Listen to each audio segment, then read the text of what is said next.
After millions of lessons taught here at Golf Tech, we see certain swing differences that separate good golfers from bad golfers. Let's take a look at one of these differences in the follow-through that is one of the most highly correlated motions to playing good golf. The movement we will look at in the follow-through is how a golfer bends their body.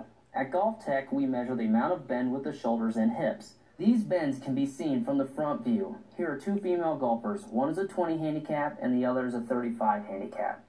Pausing the higher handicap, let's point out some key differences that influence how she bends during her follow-through.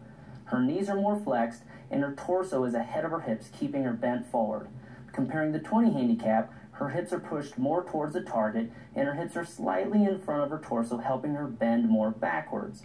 At this same position, tour players reach bend measurements close to 0 degrees with the hips and 10 to 20 degrees back with the shoulders.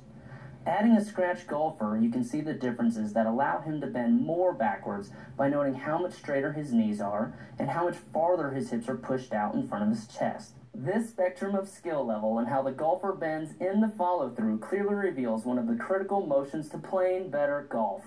A simple way to practice this is to start from your dress position. From here, stand straight up and then push your hips out over your toes to achieve a slight backward position. From here, turn 90 degrees towards your target. And what you're doing is modeling how to properly bend in the follow-through. To add this into your swing, start slow and short and progressively add some speed. For help with your swing, find a Golf Tech coach near you.